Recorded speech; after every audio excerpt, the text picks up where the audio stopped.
No, you're good, man. That's just what happens. It's the way it works sometimes. Without a doubt, it's the way it happens sometimes. Man. All right. So I think we are good to go now. We are live. We are live. It's like Memorex.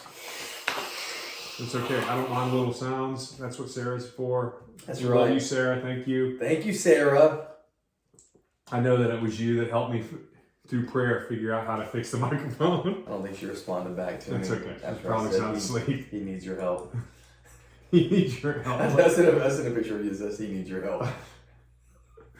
That's awesome. All right, are you ready?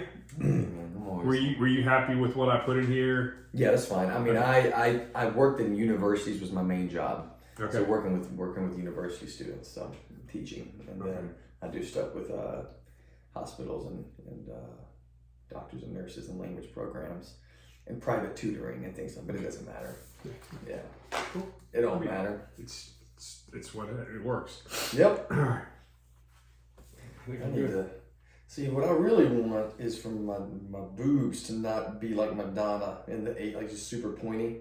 You know what I mean? Like that's how you know that you let yourself go is when they're looking at people. So let me just tell you something, man. Like it doesn't matter. I have yet like I'll have guys come over and be like, man, you got jacked, and I'm like, Yeah. huh? Yeah. And all I see is a scrawny guy. Now you look good, man. So I'm like, whatever. You look good. One of these is looking at the camera, and the other one's looking at that picture of you and your wife over there. Not even sure to think about that. Yeah. Okay. All right, let's kick this thing off. Do it, brother. Hey, welcome to another episode of Trailblazer, the podcast where we celebrate men who are making a difference in their world. I'm your host, William Walker, and today we have a very special guest with us, Whitley Dykes. Whitley is the proud owner of a crazy successful restaurant called the Irritable Bao. And prior to opening a restaurant in Auburn, Whitley has been doing mission work in China, where he's worked with doctors and nurses. He taught at universities, did tutoring, and worked in hospitals. Whitley is married, has 2 beautiful, amazing daughters, and I've invited him to join me today on this podcast because the intentional ways that not only he leads his family, but also how he leverages the influence to share his story and mission with the world around him. Welcome to the show, Whitley. Those are some good words. Those was leverage. Leverage. So I was working on Influence. it. Was funny because I literally texted you and I'm like, he's not going to respond to me or something. I've only got 350 unread messages. That's how I leave my family, is I ignore everybody else. That's okay. There you go. That's a great story. There we Like, go. hey, I'm not constantly responding to people. Mm-hmm. I just respond when I can because my family's important. Mm-hmm. So I texted Sarah. She will probably come up more than once in this podcast, Yes. along with a lot of other people. But I texted her and I was like, hey, do you have any stories, background? I said, I know a little bit about them. And then she sent me this article, and I'm like, oh, cool, perfect. So that's where I started pulling this stuff from. An article, yes. An article, but it was an article in the Plainsman about what's going on in your world and where you came from and how you got your start, and which has really just been this amazing story, all in all, here in Auburn. It's been fun. Yeah. It's definitely been fun. I mean, the whole life is weird, in the best possible way, and God redeems everything, and that's the cool thing. I mean, I think if you look at my life, that's kind of the main theme is like God really took a mess, and I'm no masterpiece by any means, but he's definitely been working on me. You know what I mean? Mm-hmm. So the person I used to be is definitely not who I am today, Mm-hmm. and I rejoice in that. So definitely a story of redemption. Yeah, no, I think we all have that, which is beautiful. It's just unfortunately so many of us don't see that. Yeah. All we see is the backside of the tapestry, right? Yeah, The messy. like you said, you look in the mirror and uncredited. you see a skinny, scrawny guy, and Yeah. or you look in the mirror and you see your mistakes from yesterday, or you see whatever, and it's hard. But I think what we are going to end up talking about today is what are some life lessons and things, and are things that you do to lead your family, and it's about leading yourself into the truth every single day first and foremost. Like you've got this board right here, but it's coming back and recalibrating your mind to what is real and not how you feel in that moment, even what you perceive about yourself. So So yeah, that's before I can leave my family, I have to make sure that I meditate on the truth about who God says I am, and despite how I feel in that moment. So that's so good, man. I love that. I have a men's ministry that I started going to. It's a retreat that I've been to twice now.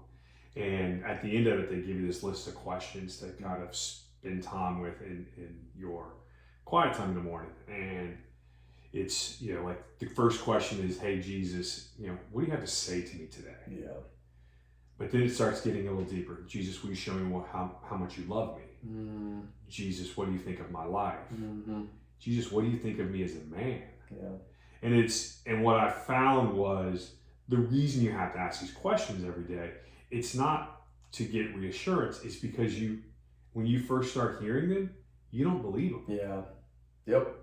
And so it's really easy for me to write down the words that he tells me. Yeah. And I can do that. And I can look in my journals and I've got pages of where I wrote down the answers. Yep. But that's why I told you to renew your mind. Because your mind needs to catch up with your present reality. When I share this story a lot. I wrote this big thing. I love to write, and I've got over 2,000 something notes on my phone from where I'm just like having to remind myself, or memories will pop up. And one of these things that I wrote was like a 20 pages when I was still in China. It was like a 20-page, I don't know, my thoughts on what it meant to be a new man and a new creation and things. And the example that popped into my head that I've shared with a few people is, when you watch Shawshank Redemption, they say somebody's been institutionalized. Red. Do you remember Morgan Freeman's in there? He went to prison when he was 19, and he said, he's been institutionalized because he's been in there for so long. And then when he gets out, he goes to work at a grocery store, and he goes up to his boss and he says, "Piss break, boss?" Like he's just asking for permission to pee. And his boss looked at him and was like, "Man, you don't have to ask me every time you go to the bathroom, just go." Like, the reality is he's a free man now, but because he had been institutionalized, his mind was still in the past. His actions were still determined by a mindset that was that he got indoctrinated in because of his past experience. So his present, his mind had to be renewed to catch up with the present reality that he is a free man. And I think that's what we have to do every single day until it becomes like a natural thing for us. Until that's and I think it'll be an everyday battle for real, because reality's speaking so many different things around us that it's absolutely necessary for us to do that. It's the reality voice it continues to get louder and louder and louder every day. Yes. Sorry, I know that chair is not as comfortable. I feel good, man. It helps me posture up real good. I'm great. Well, good. Well, hey, man, one of the things that I love to do on this podcast is really kind of, to get to those things, like, we're diving right in, aren't we? We got to start at the beginning though. We got to know, hey, where are you from? Where'd you grow up? What was young Whitley like? And you can start with the good, fun, easy stuff when you were a kid, and then we'll get to some of the kind of like, hey, I don't really tell this story kind of stuff. Like, those are my oopsie years. I'm an open book, man. I'll tell you everything. So where did you grow up? Where's home, mom, dad, stuff like that? So I claim Auburn because that's where I went to high school, and that's where I feel like I did my most living, basically. I'm looking at your walls, and I know I'm just going off and not answering your question, but I'm looking at your pictures, and as much as I was looking at all your books and like, okay, what is he reading, and but I'm looking at your pictures, and I'm looking at generations and who I assume is your dad and maybe your grandfather, and were they all in the military? Yes. Okay, and did your parents stay married? No. Okay, didn't stay married. Were you close to your family? More close to your family? I know. But it's making me think about my own story because my parents were also divorced, but like it's weird. We don't have somewhat close, I guess, but not like crazy. I lived with my mom. Okay. Growing up, my dad, there was a lot of years where we just didn't really connect. Yeah. There was really a lot of years of quiet. So. Gotcha. That sounds familiar to me. What I mean? So I was wondering how you were shaped by that, because I was wondering if it was similar to mine, because I grew up with my mom. My parents split when I was about 8 years old, and my mom and I, we bounced around, I think, we went to Prattville for a short time where I went to middle school. Still got some lifelong friends from there, but then I moved to Auburn in 8th grade. I got an older sister, and then my dad got remarried. I got a little sister, half sister. It's weird saying half sister. I got a little sister, and who lives in Auburn now. But when we moved to Auburn in 8th grade, and then I graduated high school here, and that's where I was, that's where I grew up essentially. I stayed in Auburn longer than I'd stayed anywhere else.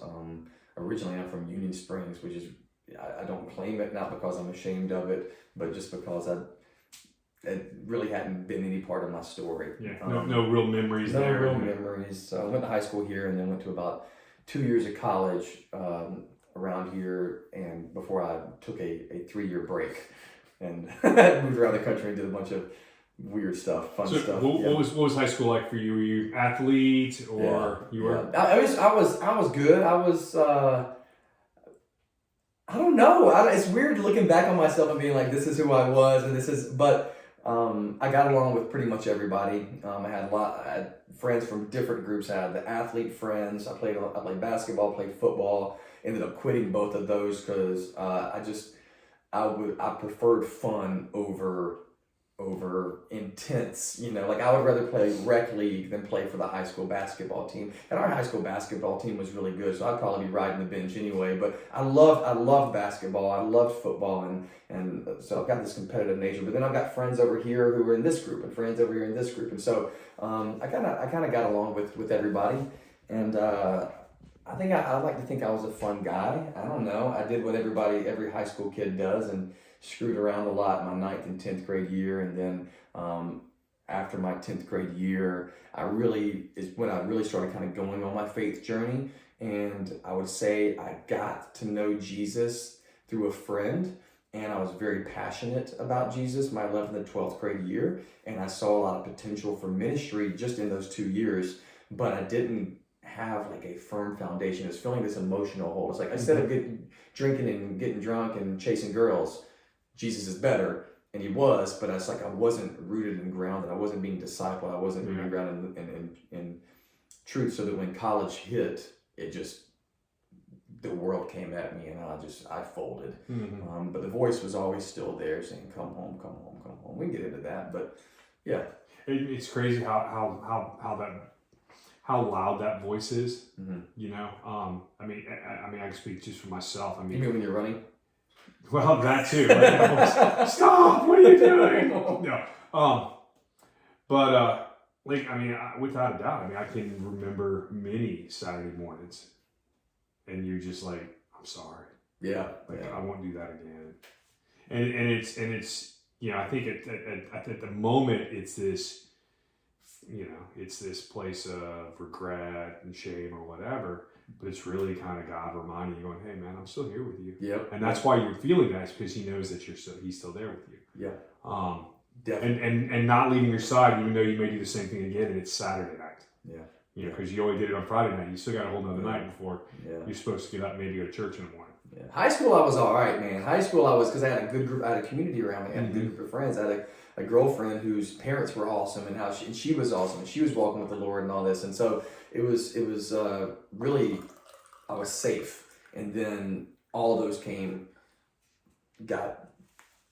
off, I guess, basically, these barriers. And that's how I know I wasn't at a level of maturity to sustain, because I wasn't truly devoted to Jesus. I just had people kind of holding me in place, What'd your mom and dad do? My mom she worked in she retired a few years ago, but she was working in the elderly, not care system, what is it, the housing system? So she, assisted living. That's what I was trying to say. She was doing assisted living, and so she, that's what she did for a very, very long time.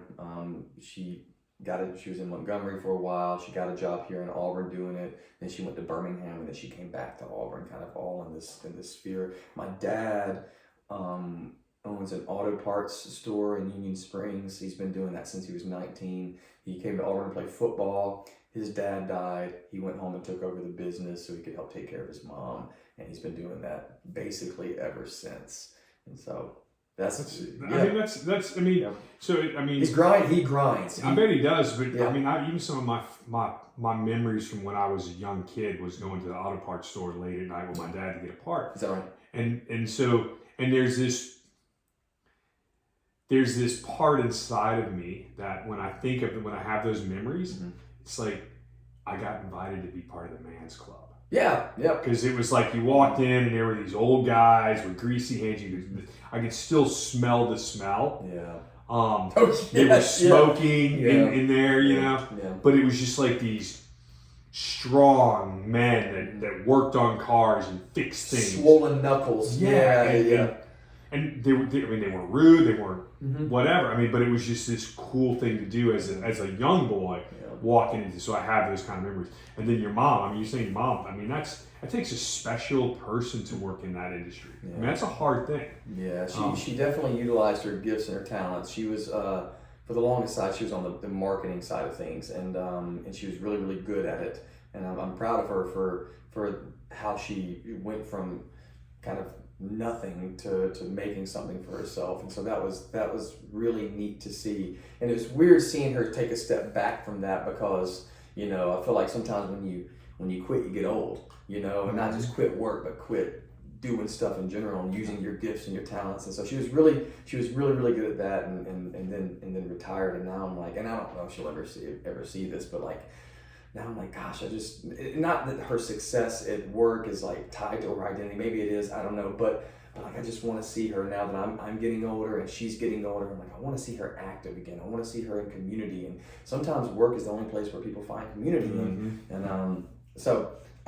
Or where people derive their value, because they're going in there and they're either making a difference or they're moving and shaking and making, I don't know. So she was, I'm really proud of how she did. And she definitely, used her skill set in a good way. But she was surrounded by all these people in the assisted living world who, didn't live with their kids, and who maybe had been placed there because of financial issues, because some of it was government assisted and some of it was paid for by the kids. And so they also had this sense of loneliness. And my mom would come in there like a bright, happy ball of joy, and just really, even if she was at the marketing, she would still be with the people and be amongst the people. And I think it was a really big bright spot among them. I don't really talk about my mom that much. I don't really talk about my parents that much, but so it's interesting to kind of have this conversation about my mom's profession. So no, I think that, but it tells your story. I mean, because it's our parents, whether they're,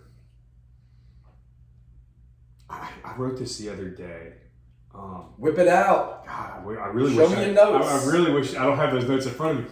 But it was something. Get that phone right there. I'm like you. I've probably got 1,000+ notes on my phone. Yep. And then you can see the journals over here are literally full and dated. You date on everything from here to here. Yeah. So I can go back and look at them. And some of them are just random journals. Some of them are my morning thoughts. But it was something to the nature of, like, the reason that a parent has so much, I don't want to say influence in our lives, right? Mm-hmm.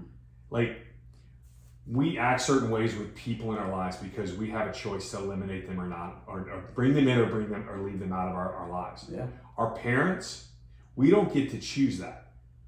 Now, we can choose whether we have a life with them, but they're always and always will be our mom and our dad. Yeah. And because of that, there is a tension, there is the potential for wounds that are much more real than, hey, I met this guy, we became friends. Because I can eliminate that guy from my sphere 100% and never talk to him again, and he has no influence over me anymore. Right. My parents will always have that because he's my mom and this is my dad. I don't know where I was going with this, but I also think it's important that we realize that our parents are human just like us. Yeah. And so they're broken and wounded, no different than we are as men and as children or whatever. And they're just trying to do their best. That's it. Yeah. And I mean, I had this conversation with my son the other day. My youngest, he came over to the house, and I was just like, it's like, man, I just need you to know that I'm sorry if I've ever wounded you in a way that I didn't mean to. Like, I'm broken. Yeah. And you just need to know that I love you and I'm proud of you, and that, it is, the wound is real. Like, I can't do anything about it. It's there. But it's also what makes me who I am. Like, I look at my past just as you probably look at your past and go, hey man, there's all these horrible things. But really, would you be the Whitley you are today without those things? Right. So it was God. For me, when I look at men specifically, it's like this is God's way, who's our Heavenly Father, of initiating us to become the men, the leaders, the fathers, the husbands we're supposed to be. That's good. That's really good. That is what. That's a father's job on earth, and I don't know if we know how to do that, and that's a whole other podcast. Well, people, you want to wear a mask, and if you put on this facade that you've got it all together. The kids think you got it all together. Oh, yeah. So it's only when you get older that you're like, man, everybody's a kid. Nobody knows what the heck they're doing for the most part. And so I think I don't know what my approach is going to be with my kids. I'm hoping. I do. I want to be vulnerable. I want to be open. I want to be strong. Mm-hmm. I want them to know I'm a safe place, but that I am a work in progress as well, so that when I do make a mistake, I can do what you did and say, hey, I'm really sorry about that. This is not who I am, and this is not what you deserve, kind of thing. You know what I mean? And so just, because wounds are going to happen. I got 2 girls at home, and I'm just like, I don't know how I'm wounding them now. Like a 4-year-old, like have I done something that is going to stick in that little brain of hers that she's going to remember for a long time, that I'm going to end up having to apologize for later. And I guess my goal is to mitigate as many of those little things as possible by walking intimately with Jesus, period. But hopefully she can see that journey that I'm on, and your youngest can see the journey that you're on, and at least not hold it against you. I think that what I'm learning as I get older is, like, I don't have any resentment towards either one of my parents. I'm closer to my mom than I am with my dad. There's no bitterness. I think when I was younger, I was like, man, yeah, I live with my mom. My dad was working a lot, but he was working for a purpose. He's working for a reason. And I think it was easier for me to be more resentful or something towards it. But I have like no unforgiveness, nothing in my heart towards him. Mm-hmm. But I've set boundaries now, and I'm in this weird place in my life right now where I've never had boundaries with either one of my parents. I've just been like a grace person. Like, how can I love this person well? I've always been like that towards people. How can I love this person well? How can I make sure that they know that, go out of my way, that they know that there's nothing between us, that there's anything like that. And now I'm at this place where it's like, I got my wife, I've got my 2 kids, and if this man wants to be involved in my life, he can be involved if he wants to. But I'm done being that person that's always reaching out, which is a weird place for me because that's always been the posture of my heart. But just within this past year, I'm setting boundaries. If you want to come around, you come around and come hang out with your grandkids. Mm-hmm. If you don't, then I'm okay. I will love you from a distance, and my love for you will never change. Mm-hmm. I have deep affection for you, but these kids are my priority right now. Not making sure you feel okay for, your absence, or making sure that does that make any kind of sense at all? 100%.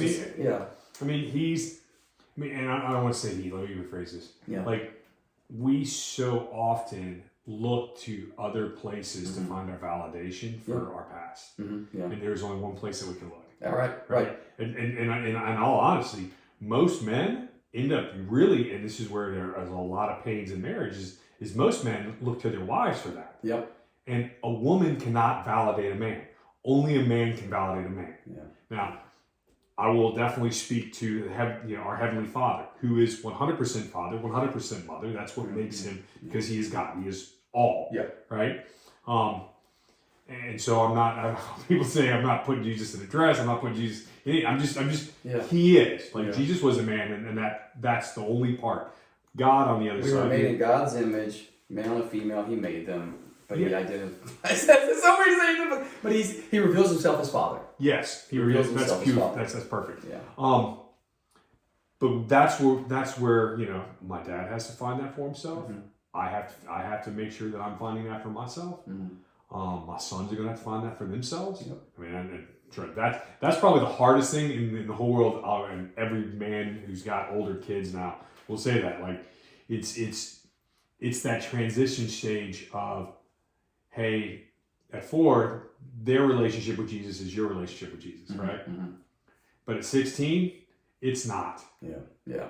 And like, you just you so badly want to, Yeah. but you have to learn to let go and stuff like that. But anyway, so I know we're not even getting through. Edit as you will, take out what you will, and we'll see where it goes. I mean, I'm just happy to be here talking to you about it. When I talk about my parents, I mean, this will obviously be out there in the world for people to listen to, and my goal is to never make anybody that I'm talking about feel bad. Mm-hmm. Do you know what I mean? And I don't think that anything I said would make anybody feel bad, because it's just real. But that's where I find myself right now, is setting boundaries with my dad, and that's important for my marriage. It's important for my kids, and I tried to explain it to him, but he doesn't get it. So no, I mean, feel free to remove that if you want to, but I won't remove it. I mean, I had to set boundaries with my parents, and it's healthy for marriage. You got to do it for your marriage. Yeah, I mean, my marriage is without a doubt.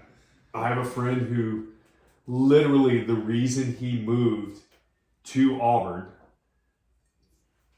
was because he needed to be able to set serious boundaries for his marriage to continue to grow and sustain and become this beautiful thing. And actually, he's been a podcast guest, and he talks about, like, moving to Auburn was one of the best things I ever did for my marriage, because there just wasn't any boundaries, and it's hard for him even still, because he has such a deep-rooted relationship with his parents. Yeah. But you have to put when you get married, I mean, the Bible's very clear, like, leave your mom and dad, and it's not that I don't love you. It's not that I don't think that you're important in my life. It's not that I don't want you to be a part of my life. But you have to understand, now I have my journey. Exactly. And it leaves room for misunderstanding and for misinterpretation of your intentions, and your actions do that. But that also falls on the backside of their journey as well, where they got to figure that out, and that's okay. You let these grown people be grown people and try to walk with God themselves and pray about it. And you can't just bandage wounds. It's not even, that's maybe bandage wounds is not the right phrase. But my mom, when I moved back from China, we moved in with her because I thought it'd be temporary. Then I got a job at the university. We started paying her rent.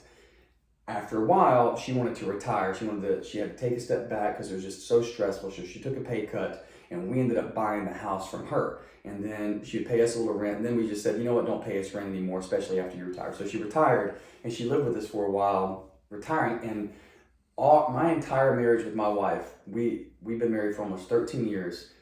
Our first year was our only year living alone as a couple.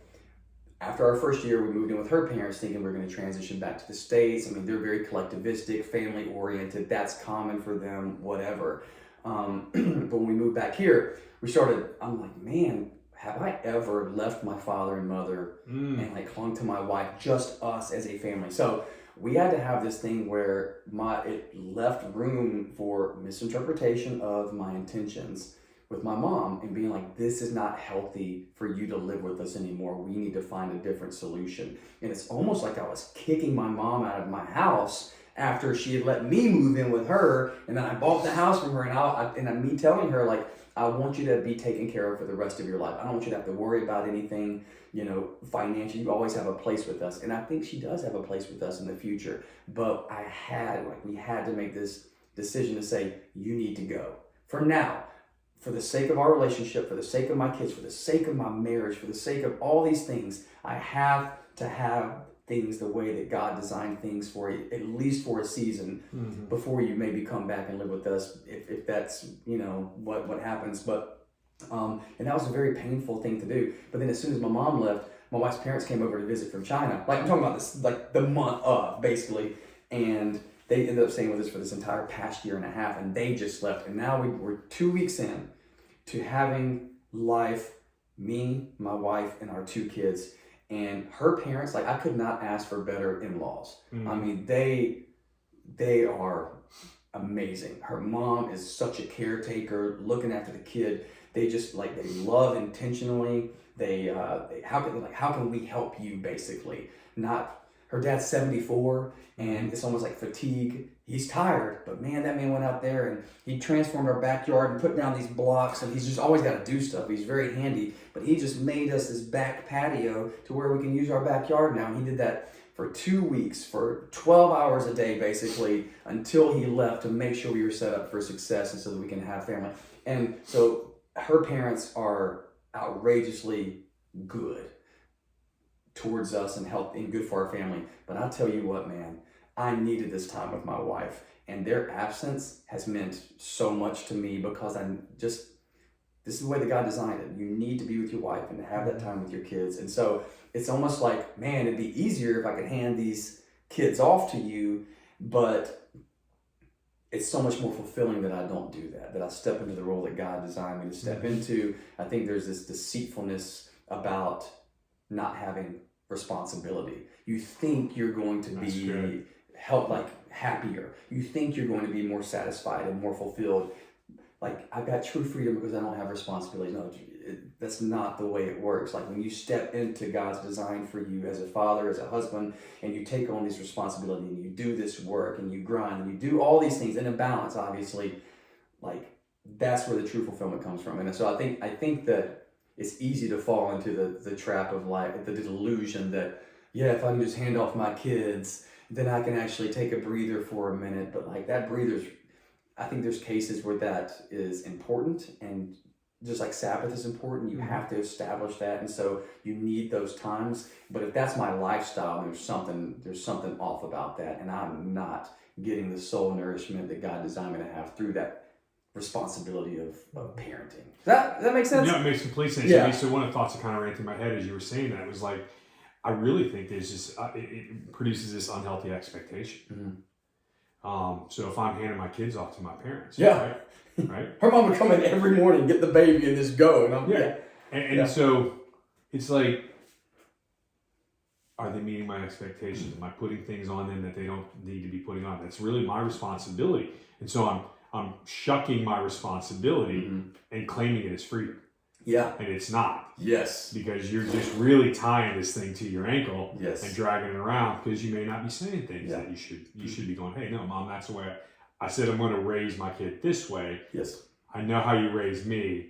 I'm not saying you raised me wrong, but I'm the adult in this situation. Yes. You're the guest in this situation. Yes. Be a guest. And it is such a weird dynamic, but especially when they're so helpful, because they're like, and they do so much. It's kind of like, no, you're more than a guest, but you are. But you know, it's a weird dynamic, especially when you're exhausted. Mm-hmm. You know, you're like, the whole idea of raising a family in a village is true. Mm-hmm. Yep. But I think that there is a healthy boundary that's set and expected within that village. Yes. Right. Like, and so the family knows, and the people of the village knows the boundaries of the family. Yeah. And it's in those areas. And we had this conversation the other day when I was sitting in your restaurant with you, and it was talking about how people got to have this, like, when I don't give you a frame to play in, yep. when I don't give you a frame to do all these things in, like, freedom is not free. Yep. Yep. It's chaos. Yep. I can do whatever. There's that damn sound. I will figure out how to turn that thing off. Yeah. Talking about a village, though, like it reminded me of what Paul even was talking when he was talking to the churches in one of his letters. He says, "You have many teachers, but you don't have many fathers." And so, being a teacher, being an integral part in other people's, or you have this community of people that are helping you raise your kids, and you surrounding, putting the right people in their lives, obviously, but they don't have many parents. There's parents have that special role. The fathers have that special role. The mothers have that special role. So, though it is a community, only two can parent. Mm-hmm. Period. You know what I mean? So, yeah. That's good. So, all right. So we've been all over the place, but I'm going to try to keep us on a little bit of a course of kind of understanding where you're from. Yeah, there's still coffee. I'm just going to give it a little bit more. No, help yourself. Finish up. I'm a 2-cup guy. I'm 2 cups. That's all I do. So help yourself. You're already 2 cups in? Yeah. You sure? Come on. You want to top off? Yeah, go ahead. Here, you top off. Listen to that sound. That's such a beautiful sound. It is. It's fresh brewed, pressed this morning. That's so good. I just dripped on you a little bit. That's okay. Let me take that too. I need it. So, college. You high school here in Auburn. Did you go to Auburn University, or where did you go to college? I went to Southern Union. I think that's why I hated it. So it felt like high school all over again. It was like, That's funny. My son said the same thing. He's like, I felt like I was in high school. I felt like I was in high school. I mean, because it's in the same town. Basically, you get, you get people like me who were like, we'd say it was for not financial purposes, but it wasn't. I didn't even apply to Auburn. I was like, when I get into Auburn, let me go to community college. So for me, but it turned out better. I think because I didn't waste as much money going there, because for me, and I didn't know this about myself at the time, it's I need something challenging or incredibly interesting. And I was just bored out of my mind taking classes there. And so after about a year and a half, I just started withdrawing from school, and I didn't even talk to counselors or advisors. I remember trying to withdraw from my classes, and I'm like, what does withdrawal mean? Does that mean I'm like not a student at the university anymore? Like, okay, I can drop all my classes, but I will get a W in this class. Like, I can't withdraw because that means I don't go to college here anymore. I don't know. So I would drop all my classes and leave one class that was had the least amount of credits, and I would just fail that. In like my last 2 semesters there, so it dropped down my GPA to like a 2.37. And then I was like, am I even going to be able to get back in college after I stopped going? So I took a 3-year break, and then when I decided to get back in college, I was like, I'm not going to move back to Auburn. Too many memories there. I need a different environment. So I went to UAB, and luckily enough, I found something that was challenging to me and incredibly interesting. And when I found that, I thrive. I thrive in that. So you just said you didn't want to move back to Auburn. So you were at Southern Union here in Opelika, which was like high school, kind of like hanging out with, which I get. And then dropped out of school, took a 3-year hiatus. Where are you at? I went to California for a short time. Whereabouts? Central Coast. Nice. Central Coast. Waited tables, and then after some time doing that, I moved back to Alabama, knowing it was going to be temporary. And got a job at Bonnie Plant Farm, and they stationed me up in Fayetteville, North Carolina, doing stuff. And so it was a very seasonal job, working like 100 hours a week, driving a box truck, delivering things. Had a few buddies working with me, and I was at a terrible place in my life at this time too. And did that for a short time, and then Hurricane Katrina happened, and me and my buddy drove down in my little hoopty to slide down in New Orleans and started patching roofs for a few weeks, and lived in a tent in a church house just for a short time, and took a little trip out to Texas to see some friends. And then during this time, I'm like, it's time for me to get back in school. Like, this isn't working for me. This is not the path for me. So I ended up applying for UAB and got back in school in 2006. And I was 23 years old, getting back in college. Hey man, I mean, honestly, I did not graduate college till I was 40, so. Is that right? Yeah. Hey! There we I go. definitely took the long route. Yeah. But it's not for everybody at the same time. Some people just knock it out of the park. They get here, they're like, I graduated high school, I know what I want to do. Even if they don't know what they're going to do, they have either the discipline or their parents have the structure to be like, no, you're going to college for 4 years, and they graduate with 4 years, and that wasn't my journey. And I was broken. I was very broken along the way. And but I did find something I enjoyed doing, and it was while I was studying this that God swept in and just changed my life. And so it was this combination of me studying what I love, encountering Jesus in a way that set that solid foundation for me, that changed my life forever to this point, to me going over to China after I graduated. So it was this whole, me getting back in school was not, it was just a part of the journey. Yeah. So Southern Coast, California. Yes. Surf. Anything like Central that? Coast, yeah, Central Coast, no, beach football. Beach football. Okay, cool. Yeah. I just want to make sure. Yeah, no, I don't. Yeah, I would love to surf, but Well, Puerto Rico's not far, and there's good surfing there, from what I understand. Let's go. My wife and I have been twice in the last 2 years. Have you really? That's awesome. It has become one of our favorite getaways. Yeah.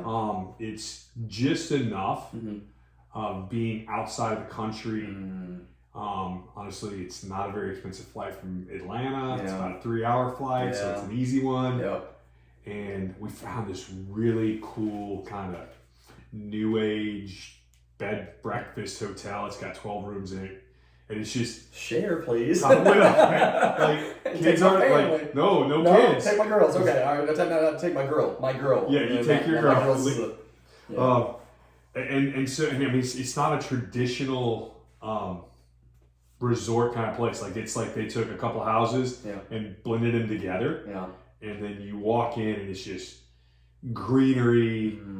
The rooms are kind of eclectic. Most of them, the bathroom and the showers are right outside on your personal porch or patio that you have.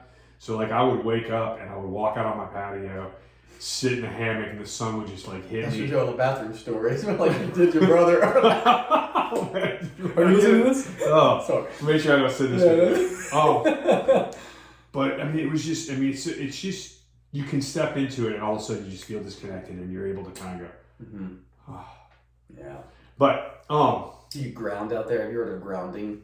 Grounding. Yeah, I think it's where you just go lay on the ground and you reconnect with the energy of the earth. No, I'm not laughing because I'm mocking it, but I'm like I believe that can work. But it's reconnecting your body to where you came from, essentially. I think through the dirt, from the dirt. Well, no, without a doubt, I think there's some real stuff there. But we'll get into that in a minute. I'm gonna come back. So California.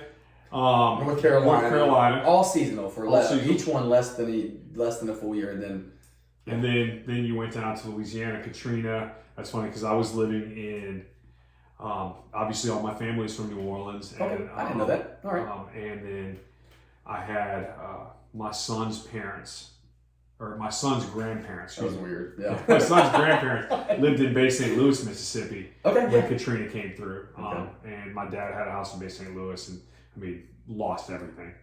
You could literally stand on the ground and look through their house of what was left, and then the insurance would be like, "Hey, we can give you a check for your roof," and I'm like, "That's wild." What about the rest of the house? Like, that's not there anymore. And we're talking a house that was 20 feet off the ground. Yeah, that's crazy. Like, it's crazy. People don't. It really is hard to imagine when you're like, so it was a 60-foot wall of water, and you're like, huh? I'm like, yeah.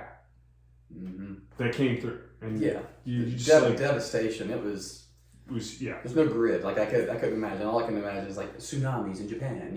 Like that's exactly what it was. Yeah. Like and it was just exactly that. So but you said that was this a chance to. Well, you said that you were staying at a church. You were passing people's houses. Was this kind of a mission thing, or was it no? It was just hey, I got a job down here. I was trying to work for FEMA and make some money, man. Like I said, I wasn't. There wasn't anything special about it. I like adventure. It sounded fun. I got to be with my boy, and I was trying to run away from a girl at the same time. So God, I know that story. Yeah, yeah. Oh, that's why. Anyway, that's all I'm saying. That's all you're saying. Okay, I won't dig into I just when you're immature, sometimes you don't know how to break up. You just try to run away. Yeah, you just leave. Then you back the car and be like, say, I got this higher calling, and it's not. You're just God bless her. Mm-hmm. That's okay. Yeah. I promise you, she's probably not thinking about you. Yeah, I hope not. This stage. But then after sweating, no AC, living off water bottles and MREs. Trust me, I remember Katrina without a doubt. I was living in Mobile at the time, and we were without a power. My son was maybe a year, maybe not. Probably not even a year old. And so I can, remember backing my truck in behind the gate and locking the gate and plugging an inverter up to my truck so I could run it all night so I could have a fan in our bedroom. Yep. Because that was the only air movement I had. I was very fortunate that I had a full propane tank outside, so I was able to cook and make coffee in the morning on my grill because there was nothing else. That's a luxury. And then you would get up in the morning and you go get in line and hopefully you can get some gas in your car. Yeah. What a weird time. It really was. It was crazy. But then you said you went to UAB. So what did you study at UAB? International Studies and Chinese. I started studying Spanish, and then about year 2 into Spanish, I was like, everybody knows Spanish. I need to do something more strategic. And so I started studying Chinese. And they offered that as a minor. And I loved it, man. I remember taking my first international studies class. and being like, this is amazing, because the only travel I had done up to that point for real was going to California and maybe a cruise or something when I was 18. And so, but that was enough to make the travel bug bite me. And when around the time I took my first international studies class was the time I took my first international trip with my buddies Charles and Philip, and we went to London. And I was just, I remember stepping off that subway, off the tube, and coming up, and I was like, there's Big Ben! And it was the coolest experience ever, and that's when it really got me. And yes, I was surrounded in another English-speaking country, but that was my first true international experience, and I'm like, I think I was made for this. So, international studies. That's sorry. So you did international studies, Yeah. and then you said that's really also, but when you were in college, that's when God really just started, Jesus just really started working in your life. Was it local church that you got connected with? And you don't have to, I mean... I'll tell you everything, yeah. I'll tell you as much as, I mean, I know I'm talking a lot, but... That's okay. That's the whole point, is they don't want to hear me, they want to hear your story. Okay. I want them to hear your story. Yeah, well, I was dating a girl at the time, and just, you know, not a healthy relationship. She's a good person. I think she was atheist. She was a good person, and I think she deserved a better version of me at that time. And I remember this phase of my life being me trying to pull myself up by the bootstraps, try to find the best version of myself. This voice of God was always calling me back, but I'd always try to do it in my own power. And so I'd straighten up for a month or two, and then I'd fall back into whatever I was doing. And then, so I was really ready for a life change. So I started going to church. I went to Church of the Highlands when I was there, and I was really getting reconnected to God. I started praying more, started reading my Bible more, trying to clean my life up, like I said, but never being able to fully do that. And one night, I was praying in my room, and I had a vision. And this vision was of Christ crucified. It was a little 3-second snippet. In that moment, everything that I had ever heard about the gospel, of what Jesus had done, the sacrifice he had made, and how he loved me, went from my head to my heart in that instance, and I was never the same. And I can't believe I'm telling you that with a straight face and not a straight face, but without crying, because it's still that profound to me, that powerful. And that is what started my journey, I think, to wholeness. It was easier for me to leave behind those things. I was still stuck in some certain sin patterns and things that I needed to cast off. But man, I really just started pursuing God. Started going to Brook Hills. I was involved at Highlands as much as I could be at that time, in some Bible studies and stuff like that. But I'd go to Brook Hills. David Platt was the pastor. I'd sit in on these secret church meetings with 6-hour, teachings and stuff. And I'm just getting hammered with truth. And I'm learning and I'm growing. I'm still dating this girl at this time.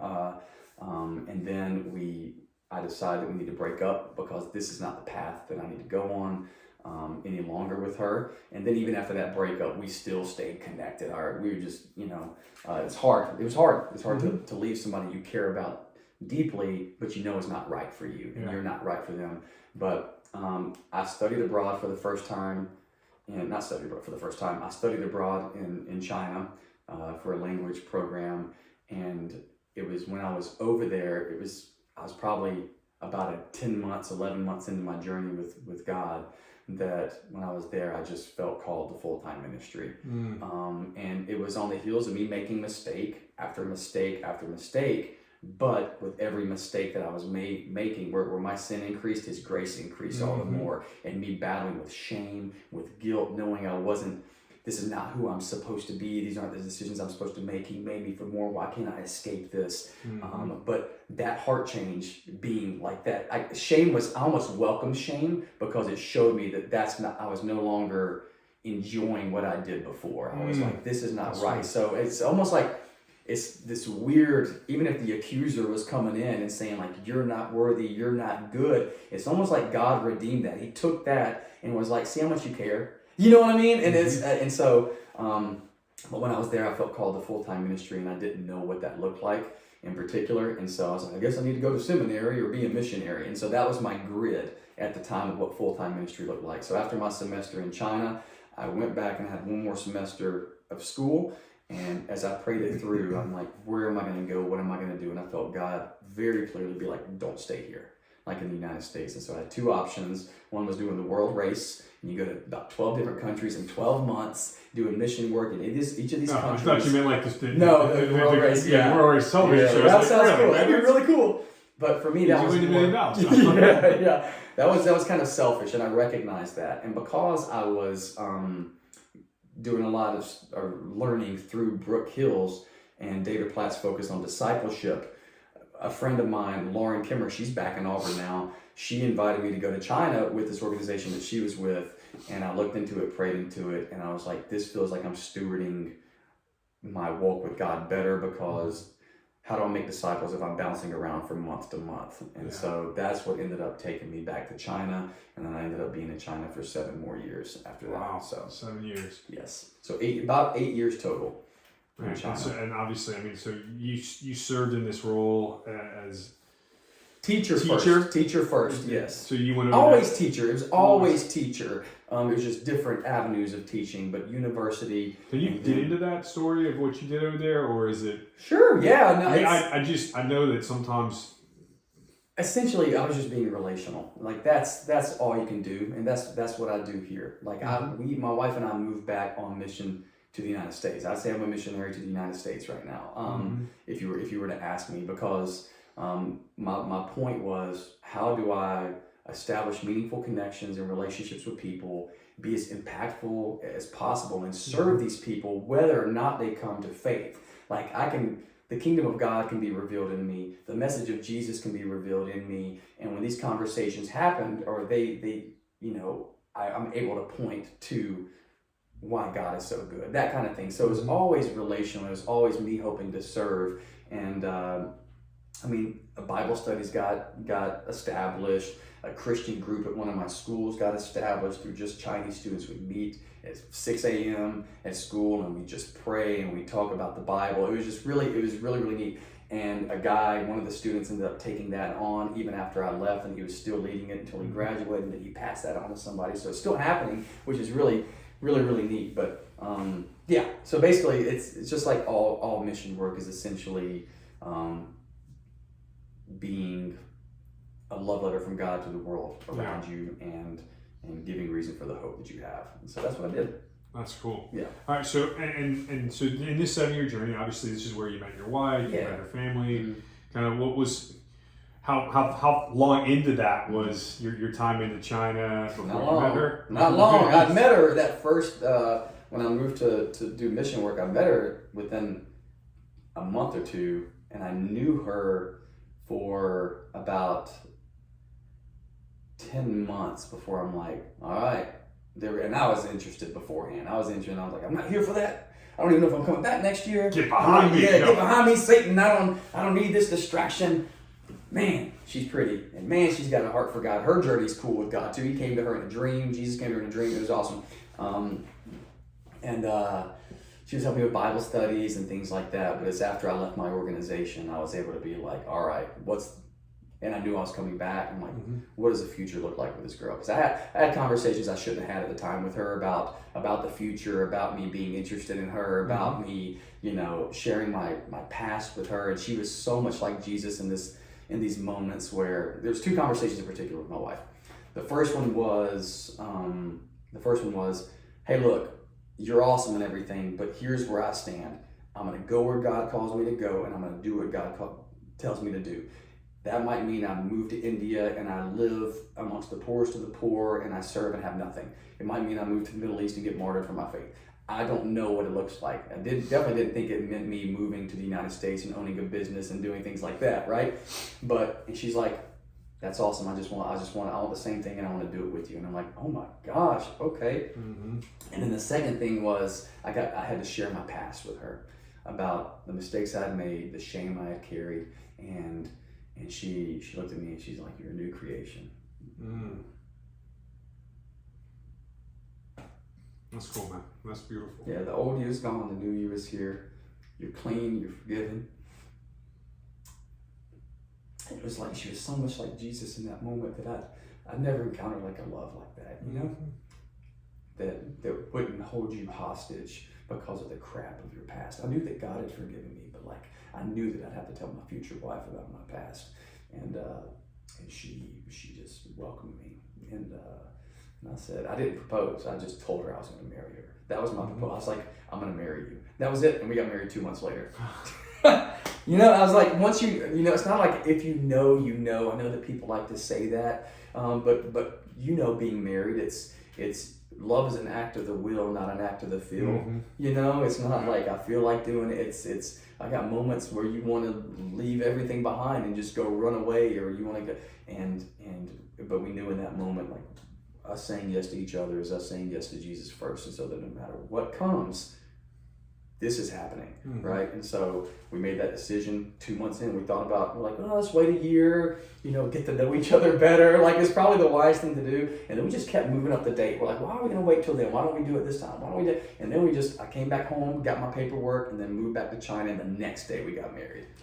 That was it. We went to the courthouse and we said, "Let's do this life together."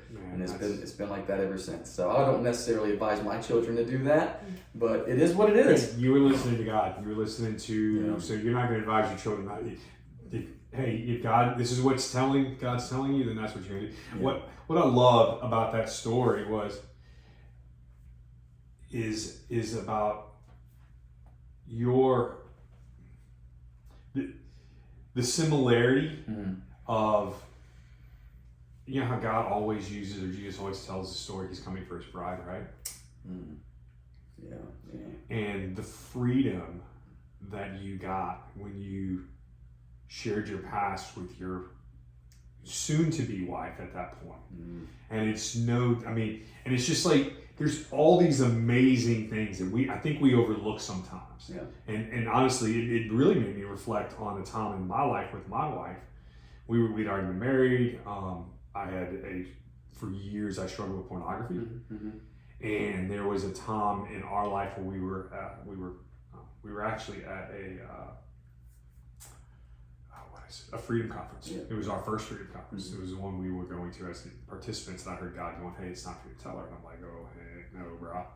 Heck no." Yeah. Like, I know how this is going to end. How long had you been married at this point? A couple years. Yeah. Maybe 3 years, right? You know, so, and I went to her, and I was like, "Hey, I have something I have to tell you." And she looked at me, and she goes, "Why didn't you tell me so I could help you?" Yeah. And man, I just and when you told that story, it reminded me of that moment, but then it also reminded me, like, that's what Jesus is telling. That's what he's talking about when he's talking about coming back for his bride. Yeah. Like, that's that love.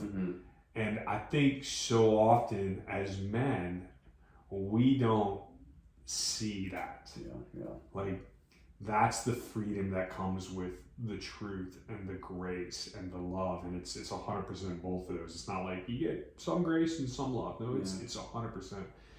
And it's so powerful and so beautiful. You marry somebody you go to war with. Like, that's really, I think that family and marriage is like God's vehicle for like a sustained revival in the world, right? And so like, marriage is like, I think marriage is the highest test of how much you believe the gospel, because you have to come back time and time again and be like, "Can I forgive this person? Can they forgive me?" And so like, having somebody on the same page with you, being like, no matter what comes, I'm walking with you through this, and we're going to do it together, and I'm going to fight for you in prayer. I'm going to fight for you by setting boundaries and standards. I'm going to say no when I should say no. All of these things are good, healthy things. And I think that's, some young guys are like, what do I look for? And I was like, somebody that'll war with you, somebody that'll will walk out God's purposes for you and do it in a way that I don't know, it's like an action plan. It's like a battle plan for I don't know.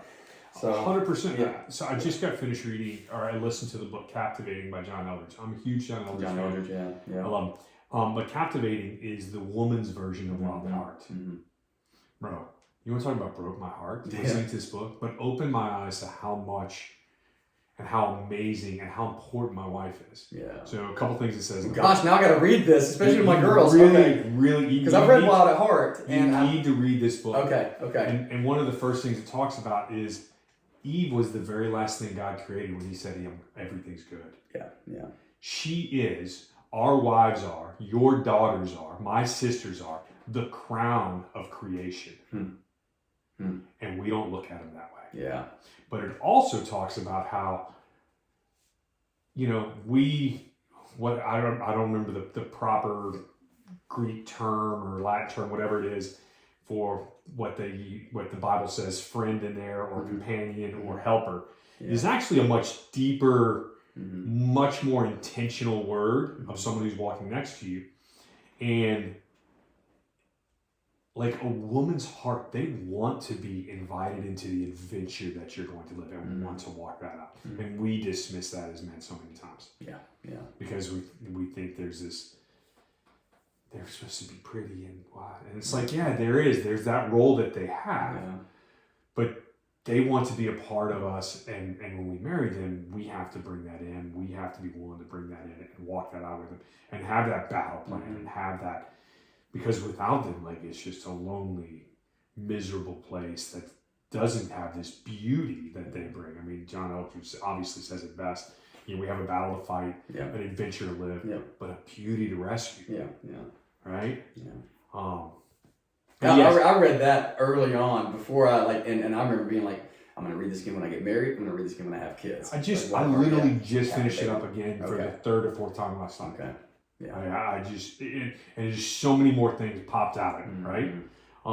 That I'm just like, it's got scribbles through the whole book. I'm going to read it. I'm going to have to go back. So I bought that book. I purchased the book for people in the past. I might have actually bought it for my wife way back when. I don't know, but I'm gonna have to read that myself. But do Captivating as well, because Captivating, Captivating is not Wild at Heart. I got Wild at Heart on the shelf. I already know what that says. I want to see Captivating. Captivating, definitely read. All right, so you serving as a missionary, in the mission field, really just being intentional about how you're living out your faith in these areas that God's given you influence in, whether it's teaching at a university, whether it's working as a tutor to help people understand English better, and doing that. But then you get married and y'all are like, hey, God's calling us back to the United States.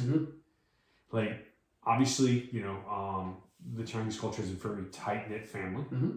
What was that like? What was that journey like for you? And really, where were you at, man? We're gonna go on for hours. Yeah, we're good. I'm good. We've been married at this point for, I think, 4 years when we started really considering coming back to the U.S. I had applied for ministry school, got accepted, but we were really stupid in the way that we went about it. We were trying to come over on a visitor visa and live here, and I don't know what I was doing, and that we got rejected twice, 2 or 3 times, and so there was more of a delay. But in 2016, we decided, like, once her visa got processed, which was kind of long, was fully accomplished, and she's got her visa. We moved back in April of 2016, and like I said, the reason we moved back is because we believed we could bear more fruit. We could use our gifts and our talents and our abilities way better for the kingdom of God here in the United States. And I think it's proven to be a good move for us. China was definitely the right season. But for her, she never had any desire to come to the United States. She loves her family. She loves being around her family. But man, this girl, she thrives. Everything she does, she thrives. Everything she touches turns to gold. She just excels, whatever. She's got this get her done kind of like mentality. This Chinese girl, like she's just she's so special. And every job that she had, I mean, I'm talking about, she would just blow it. She didn't finish her college. She dropped out of college so she could get married to me. And so she everything that she did, though, she excelled at, and nothing's changed with where we're at right now. But I think that leaving her family was kind of, I think it was difficult for her, but they'd come over every half year to visit anyway. And they're eventually going to be here with us long term, Lord willing, and live with us and stuff. But for me, boundaries.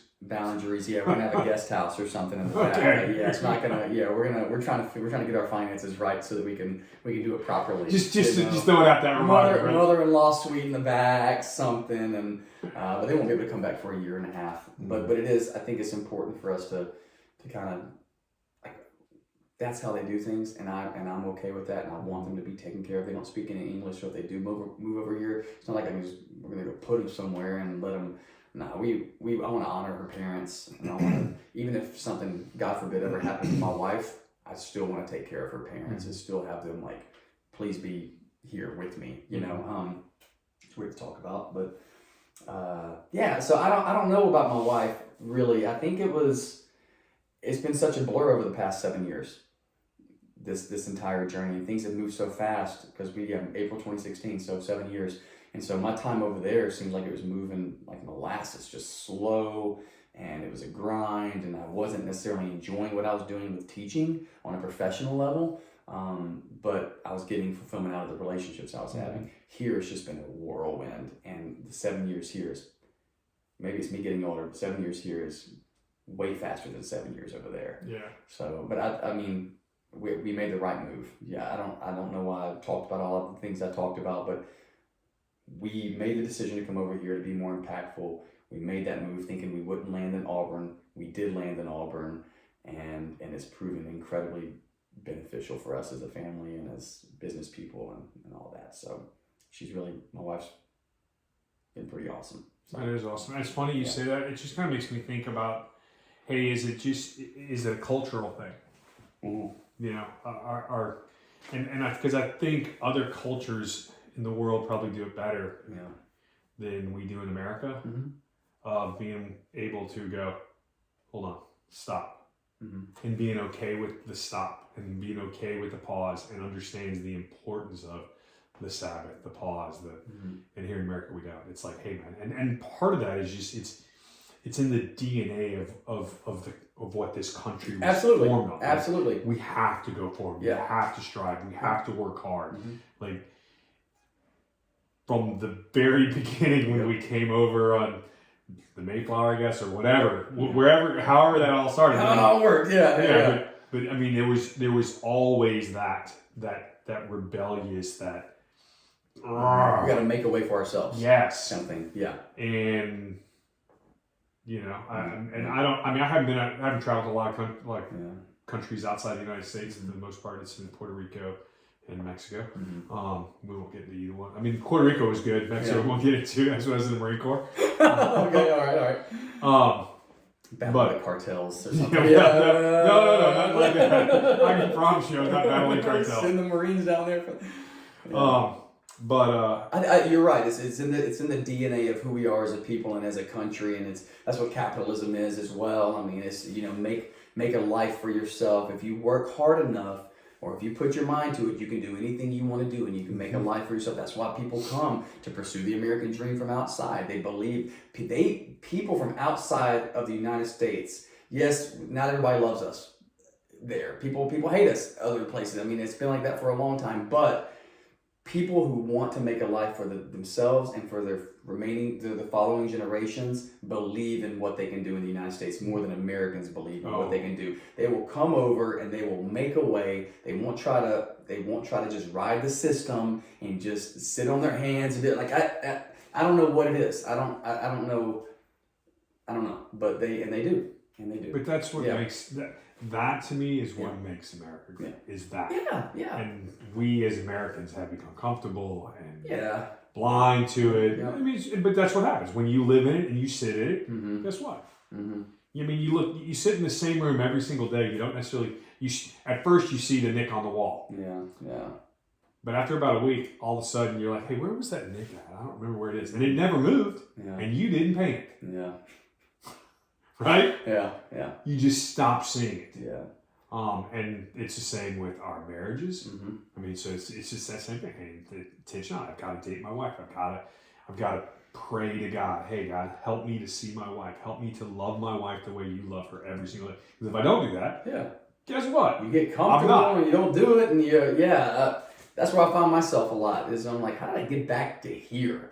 How how could I have been so repentant and so like, something's got to change, and then I somehow get comfortable again being not intentional or not dating my wife or not doing these things. And again, we have to come back to the same thing again. It's like, you're not giving me what I need as a husband. And I'm like, wow, what? How did I get here? My intention is to do that. Like, I want it so bad. You know what? I sometimes I don't think I have, we're talking about frameworks. Sometimes I don't think I have a framework. If I had a list where somebody's like, here are the things that you need to do on a daily basis to make sure that your wife feels loved and secure and like you care and that you're fighting for her. Here's a list. Do this every day, right? Then I'd be like, all right, I'm going to do that. I need an Amazon list of things to do, right? But I don't have that list. And so because I don't have that list sometimes, maybe I just need to make my own, probably. There we go, But if so, I felt like somebody just showed me the ropes about how to be a good husband. I could be a good husband and I could have it before me. And maybe that's where accountability comes in. Maybe that's where community comes in. Hey, have you loved your wife the way you're supposed to love your wife today? Hey, these resolutions that you made to take care of your wife and take care of your family in this kind of way, have you been doing it? I don't know. But it's weird how it'll come back and I'm like, I'll come to this realization. It's like, man, I've not been the man and the husband that I needed to be for my family, because you just get comfortable. So it's that delusion. It's the delusion that if I don't take action, that it's going to be okay. And it's not going to be okay. It's action. One thing I've learned is that nothing is neutral. No decision or indecision you make is neutral. It's going to have positive effects or it's going to have negative effects. Period. And you're moving one way or you're moving the next, but there's no middle ground. There's not. There's not, without a doubt. I've said over and over and over in the men's groups that I've led and stuff like that, I'm like, men need three things. They need a code to live by. They need clear expectations to meet. And they gotta know who they are. That's good. But I can't write that. And the only person who can hold you accountable to those two are you. Yeah. Like, I can't hold you accountable to it. I mean, earlier I talked to you, I shared a little bit of my story of my addiction to pornography for years. Bro, I can't ask you to be my yeah, so hey, did you look at porn today? Yeah. Like, that's not going to stop you. But it's not going to stop me because there's no real accountability. It doesn't hurt you. Yeah. When guys come to me, and I've had guys in my small group, hey man, this is what I'm doing. I'm like, bro, you need to tell your wife. And they're like, huh? I'm like, the person that's hurting is her. Yeah. And so until you're accountable to her, no one else telling me may make you feel good for, about that long. Yeah. I did it, man. Good for you. High five for you. Yeah. But really, man, let's talk about how do we have the conversation with your wife. Yeah. How do you ask her to be your accountability partner? How do you do those things? So that's a whole other. I'll be back. I'll be back on that. I'll just sit on that couch and let you counsel me. No, man. Tell me what you know, sir. Yeah. This is not me. It's just being open and going, hey, God, give me those things. And he has, it's been amazing it was funny. So 2020, I probably started doing more writing than I ever did. And it was perfect because I was able to shut down and sit and write this desk. And he gave me words. This desk. And he just gave me so many words and so much vision for my desire, my passion to see men become. And I hate using the word leaders now because I think there's this connotation like that means I'm like this business guy, but it's just being the men we're supposed to be. Yeah. And to me, leadership is influence. And so how are you leading? Like you said a minute ago, like doing nothing, there's influence. So it's like, hey, if you choose to live under a rock and do nothing, guess what? There's an influence that's being put out there, and it's a bad one. People, they'll be like, hey, I'm not a leader. I'm like, do you have people in your life? Yeah. Do you interact with people at all? And you're like, yes, you are a leader because they're watching you whether you think they are not. Your life is telling a story one way or something's being written, and they're reading what's being written, whether you are being intentional about what's going on that page or not. Yeah, absolutely. Yeah. So you come home, you're here in Auburn, and you decide to open up a restaurant, open up a food truck. Yeah. Right. That's my wife's thing for the most part. Right. So that was it her starting? Was that because you said you were working at the university, correct? Yeah, I got a job working with international students at the university as an advisor with a company called Shorelight. The partnership was called Auburn Global. Yeah. So it really was helping bring international students to the university. I was an advisor, and 90% of my students were Chinese. My wife and I joked about having a food truck in the past. I had taken a picture of some dumplings. I fell in love with their dumplings, her mom and her dad and hers as they were, life changing. Just so everybody knows, life changing. I had them last night at like 11 p.m. and I was like, these are so good. I'm so glad this way that we're doing them is back. And so I remember taking a picture of some dumplings they were making and put it on Instagram, #dumpslikeatruck, right? From the Thong Song. And I was like, that's hilarious. That'd be a funny food truck name. And who knew? Few years later, we have a food truck. And so the journey is that I was with my job for almost a year and a half. I was not feeling like I was discipling some guys. I had all these guys I was pouring into and they were spending time with me. And I felt like God had brought me back for a purpose, but I was reducing my life down to my profession. I was like, I don't feel like I'm using all these talents that God's given me, and I don't feel like I'm getting paid enough. I don't feel like I'm valued like I should be. And at one point, my boss sent me back over to China to do recruiting. I was there for a few weeks. I felt like I knocked it out of the park, and I was like, I felt valued. I felt affirmed. And they even said, like, if you come over here, we'll get you a job in management immediately and doing this. And I was like, oh, maybe I need to move back to China and do something different. And I remember this door opening, and God, people say, well, God will shut one door and open. I feel like God opened this door for the sole purpose because He's so relational of walking with me hand in hand over to that and closing it together. Because along the way, I'm learning His heart. I'm learning what He wants from me. And though I have the freedom to go through that door if I want to, because I'm walking intimately with Him, I know that's not the right decision. I closed that door. He would have turned it out for the best. But so He closed that door. And my wife was at a job that she did not like. And she's like, what if we start a food truck? And I'm all in on this. And for me, I was like, but I get to be so relational with my students. Like, how can I be relational with people if I'm on a food truck? And so I was the one hesitant. But we did sit down. We sat down at Crepe Myrtle, that little restaurant that used to exist over there. And when we started talking about the food truck, we said, what are we going to do? Okay, it needs to be this, this, and this. And we need to have a cause attached that's really meaningful. And I said, above all, we need to call it Dumps Like a Truck, right? And so we sat down, we got our vision, we got how we were going to do it, and that girl just put her foot on the gas and just made it happen. Got the food truck built. She quit her job, and so we were living off of what I was making for a short time, but she was making the food truck come alive. It was a food trailer. We say a food truck. No, I remember it was a trailer. It was like 10 feet. I mean, and it was tiny, and everything in there was makeshift, and we drilled holes and got these camper, griddle things from Dick's Sporting Goods, and we ran propane tanks through it, and but God blessed it, and it took off. And so we started the food truck, taking it out to the community, taking it out to where Chinese students live to offer 100% authentic Chinese baos and dumplings and give them a taste of home. The reason, which might be on your list, the question, why did we start it?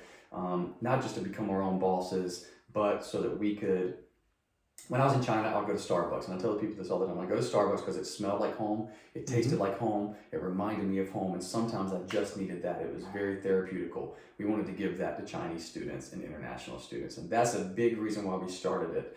And then we also knew that we could give a portion of our profits to helping people in a way that I was really passionate about. How do we not just get people to heaven, but how do we bring the kingdom of God to earth? How do we bring heaven to earth? How do we bring real change to people who need it? So we started working with kids who were in extreme poverty, living in literal trash dumps, hence Dumps Like a Truck. We're selling dumps, and we're helping kids who live in literal dumps. And so that's kind of the story of how it started, and then I can tell you how it progressed from there, but yes, and I ended up quitting my job 2 months after we probably had opened maybe 10 times total. And 2 months later, I remember God saying that the time's going to come where you need to leave your job. And He walked very closely and intimately with me through that, communicated very clearly, and I took that leap of faith and left my quote unquote secure job. So That's Oh, it. that's cool. So, obviously, I mean, I remember the first time I actually had your dumplings. You were set up out in front of Orange Theory. Mm-hmm. And I got that picture too, man. You got some of the grit there? I got the picture. Yeah, down here, yes. Yeah, And I love it. I'm going to chew it. Ha! You're going to bounce off the wall. Sponsored by Black Rifle Coffee. Yes, there we go. We'll take it. Yeah. And but I can remember that my wife and I go in there and get it because she's like, man, I want to check this place out, and I've been wanting to. But I think you were actually already starting to work on the place that you had downtown, your first location downtown. I think or the goalpost. Yeah, but next to the goalpost, not downtown, but next to the goalpost. April. That was April of, so within 4 or 5 months, we had a place that we were going to use as our commissary, and we were just going to park the food truck out there and still take it to other events and stuff. But the goal was, let's park the food truck here, have a solid location where people know to find us. We won't run out of food in 30 minutes because the kitchen's right there. We just keep making more and more and more. And so, because we were really, there was a cap on what we could make and what we could sell because we could only, it wasn't a full-blown food truck. So we were selling out in 20, 30 minutes. And lines would get crazy long when we would take it apart. I mean, it's freaking awesome. But you know what ended up causing us to start the restaurant faster than we had imagined was we were parked on that corner. And there's a code in the city that says if you're going to have a food truck, it has to be 200 feet away from another restaurant, which is good. I think that's smart. 200 feet from another restaurant or have written permission from that restaurant. We were 190 feet away from the restaurant on that corner over there, and the owner of it just could not stand us being there. He thought we were taking their business. I thought we were adding life to that corner. That corner was kind of jacked up, and so I thought we were like adding value in life. And this guy, God bless him, was just complaining to the city. And my wife's like, you know what? Then let's just start this restaurant like that and start doing our transactions inside, and then we don't have to worry about anything, right? So we did. That caused us, that difficulty that we faced with this other business owner and the pressure they were putting on us with all kinds of things caused us to start the restaurant faster than we would have, and God just used that. And then it really drove him nuts because all the parking started getting taken up, and then I remember the lines trying were to stretched find down to his door. Like it was, it was just one of those things. And God really blessed us. We tried to walk in that as honorably as possible, and but God, so the restaurant was, I had some names in mind. I was like, we can't just call it Dumps Like a Truck storefront. It's going to be focused on bow. What can I do? So I had a few play on words, and then there's a very serendipitous conversation with a friend who has stomach issues that in that moment, after I'd been battling, what am I going to name this place? And I'd even done a poll online, and people said, you should choose this name or this name. No, when I had this conversation, I saw it in my head. I saw the image in my head. I saw the name in my head. I saw the steam coming out of the ears. I saw this whole thing that we're doing with the long lines and the good works we're doing. It's called the bowel movement. If you got a hankering for our food, it's called irritable bowel syndrome, whatever. And so it was like that one conversation is where like the creative thing exploded, and we were able to do that. So, and then, so that was in April of 2018 that we secured that location. The restaurant opened October 26th of 2018, just 10 months or so after we started the food truck. And then a year after that, in 2019, I found a downtown location, but we didn't open until June of 2020. Now you had to do a lot of renovation in that space. It was men's boutique. Yeah. I Thanks for letting me tell my story so long, but man, it talks about who you are. I mean, and Sarah, it's funny. You keep talking about you're now talking about how successful the business has become and how God's been on it. But to me, I just keep connecting it back to one of the things that has been what I'm seeing is this connectedness through all of it. Is this desire to share God's story in your life in a relational way with people by just, hey man, I'm just here to be your buddy. Yeah. Like I don't think anybody walks in there. I mean, you and I were talking the other day, and every 2 seconds either someone was walking in or walking out, and you were making it a point to say, hey, how you doing? How was everything? And that intentionality to be relational with them and connect with them is the key. Like so many of us, I think, at times forget that we try to make it transactional. Yeah, it can become that way because it gets so busy sometimes, and you do things out of habit, and you can't, but and I have to remind myself of that as well on a daily basis. It's like if I want to bear like lasting fruit, then I can't make it transactional. Instead of just trying to get through a conversation, I need to seek to impart something. Like if I'm seeking to impart something, the Spirit of God can move through that powerfully. If I'm just trying to get through a conversation, I'm making it all about me and what can he do there? He can do anything he wants to, but you know what I mean? Like he works through intentional focus. And so I have to remind myself on a daily basis, because I find myself like, man, I kind of got to get through this conversation so I can get to the next person. So on a business thing, I want to give everybody attention, but sometimes God has to slow me down and say, hold on, this person in particular needs more attention. And whether you're trying to impart something, not just like I'm imparting wisdom, something that makes them smile, something that makes them feel valued. You feed their soul a little bit, not just their body. Yeah. God can bring lasting fruit through that. You know what I mean? It might not bear fruit until later on, but seeds are being planted not by accident, but through intentional things. And so this personal reminder, I have to do this on a daily basis, because otherwise I'll get there and I'll get tired. Like I didn't sleep much last night. I can go to work, put my feet up, and I could say hey to everybody. And from a customer service standpoint, that could be good. From a kingdom standpoint, am I really doing anything? And people would know. People smell it. Yeah. People know the smell of fake. Yeah. Like, I don't care. Yeah. When anybody says they know the smell of fake. And it's funny. I mean, as you were saying that, there were two different stories out of the Bible that came to mind.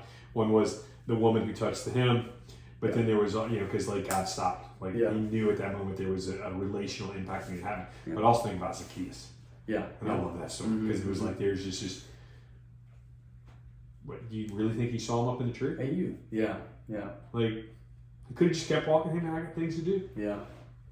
But not only did he stop and make it a point to talk to him, he was like, hey, I want to go have lunch with you, bro. Yeah. And so there was this willingness to step in and be intentional and build a relationship. And that, I mean, you just think of how many lives, how many stories have been probably told and impacted from that one moment that happened over 2,000 years ago. Yeah. You forget sometimes how much God loves the person in front of you.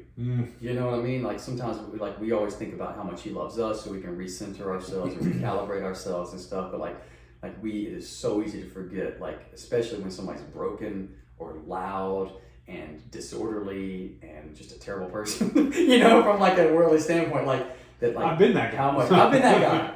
Like how much God loves that person and how much he wants to break into that person's life. And if you'll let him, he can use you to do that. Do you know what I mean? And he'll speak very specifically about a situation about that person if you let him. I think one of the most profound things is that Jesus served as the example in so many ways, but I love that it said he didn't do anything without, he only did what he saw the Father doing, and he only said what he heard the Father say, right?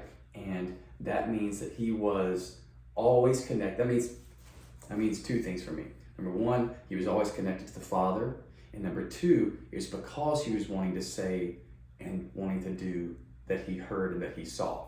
It's because he postured himself as a servant that he saw what the Father was doing and he heard what the Father was saying and was able to relay that and speak into that situation the way that he did. Does that make sense? Mm-hmm. So there's a connection between hearing the voice of God and posturing yourself as a servant. You know what I mean? Mm-hmm. So if my posture is I'm gonna serve this person, then I open myself up to seeing what the Father's doing and saying. And so it's when I can kind of close my eyes and kind of block out the noise in this moment of intentionality, that if I open myself up to it, God can speak very, very specifically about that person's situation. I remember when God would start giving me names for people. It was just the most wild thing. I remember sitting in Columbus, and I was just with some buddies, and I remember just praying about our waitress, and I was like, what's God saying about this girl right now? I got up and went to the bathroom, and the name I kept hearing Jeremiah. Like Jeremiah just came. I was taking a whiz, and Jeremiah came into. So I heard son first, and then I heard Jeremiah. And I was like, that's weird. Okay. So anyway, I went back out there and I just asked her, and I said, hey, do you have a son? And she's like, well, yeah, I got a son. That's, she's young too. She's like, I do have a son. And she went out, and I was like, okay, cool, I'm 1 for 1. Let me just try this out. And I said, is his name Jeremy or Jeremiah? I was like, I keep hearing that. I was like, Jeremiah? And she looked at me real funny. She's like, do you know my husband? Do you know? She's like, so my husband's name is Jeremy. And I was like, okay, swing and a miss, but that's interesting.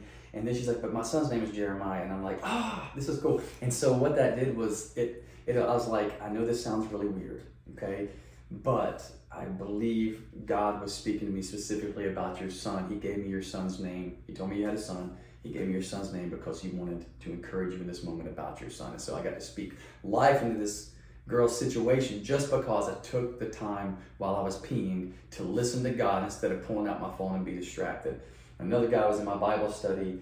And, to be honest, I don't ever pull the phone out when I'm peeing. Is that cool? I do. It's multitask, man. Yeah, I'm multitasking. No multitasking. So, you dribble on my pants. That's okay. It's never good. Yeah. Anyway, sorry. But that's that stuff like that. And Guy, we try to provide a safe place for how is God speaking in this moment. You're asking Jesus, what do you think of me? You're positioning yourself to hear from him. Like you're saying that with an expectation that he's going to speak.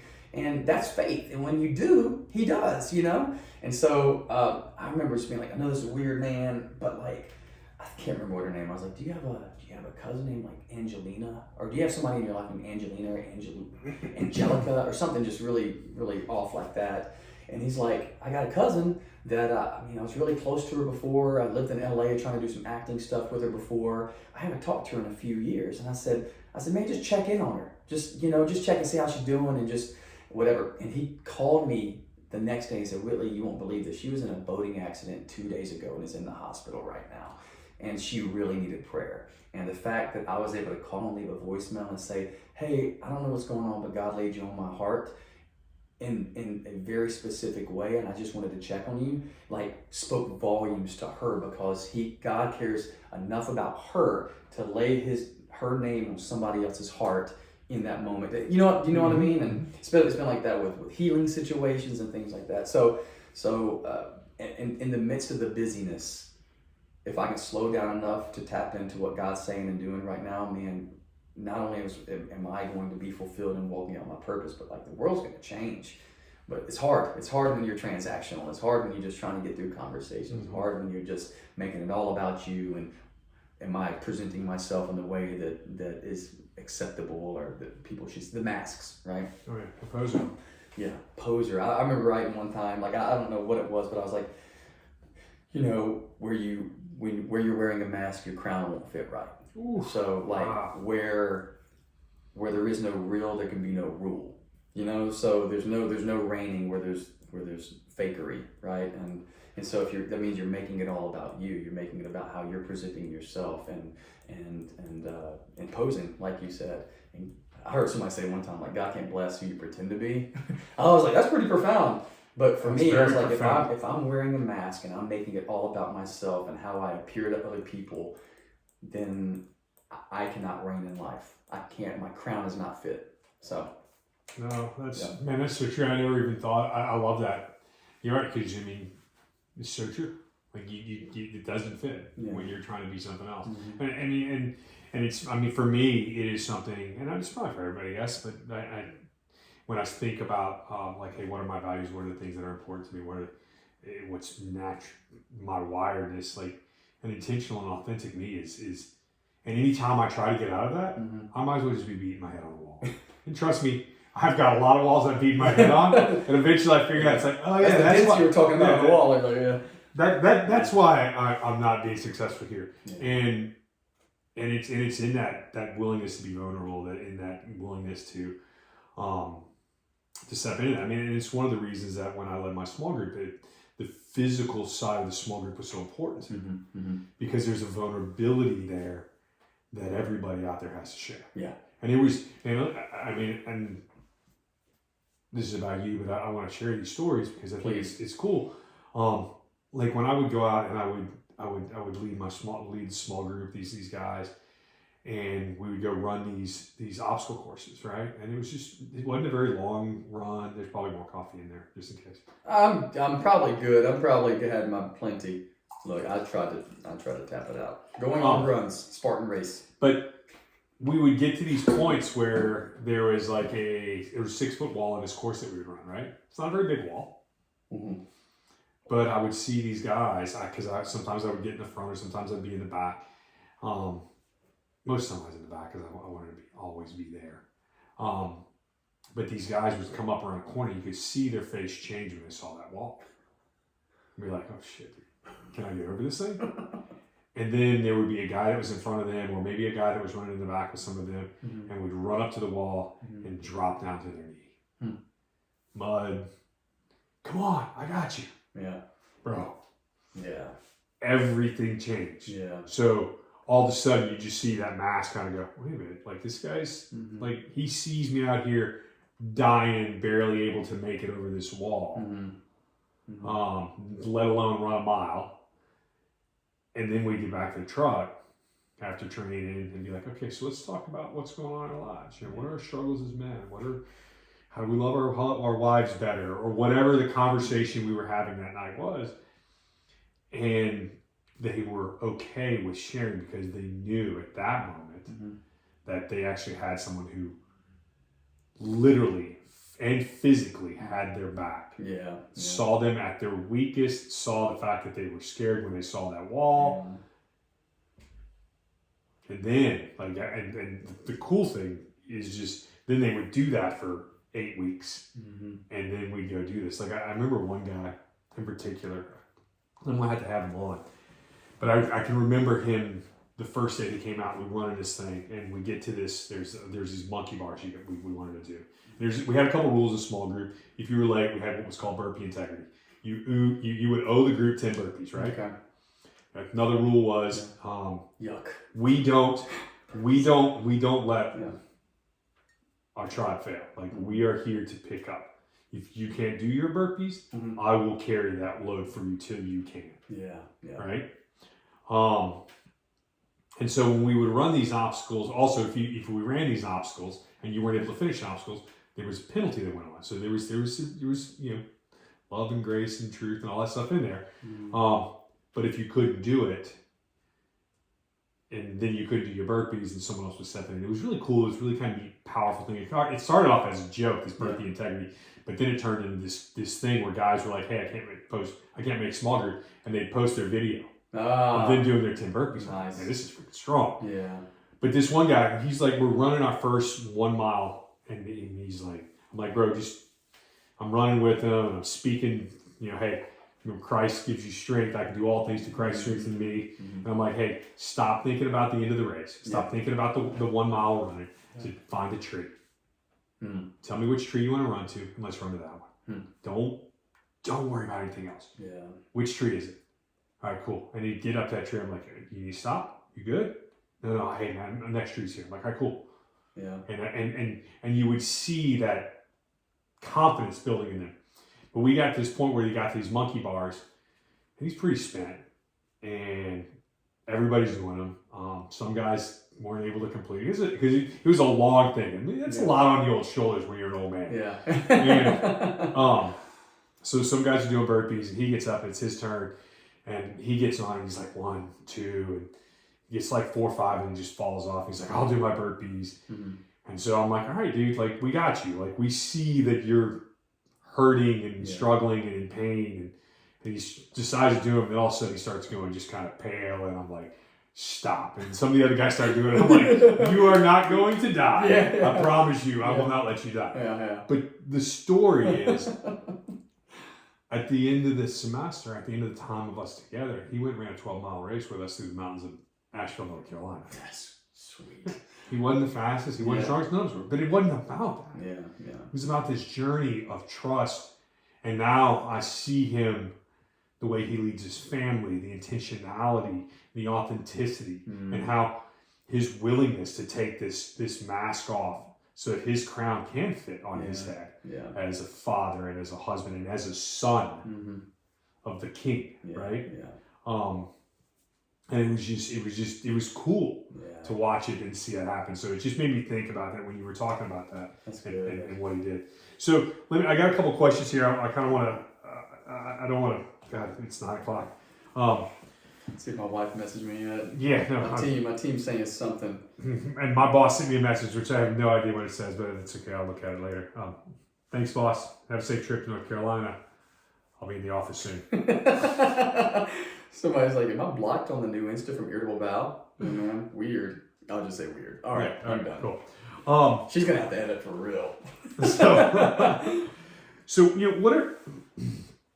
Looking back, I mean, you've had quite this amazing journey of... That's her. That's her. Am I able to pause for like 2 seconds? We will definitely I'm pause. sorry. You can keep record the whole conversation if you want. No. Hey, baby. Okay, what time? As soon as possible.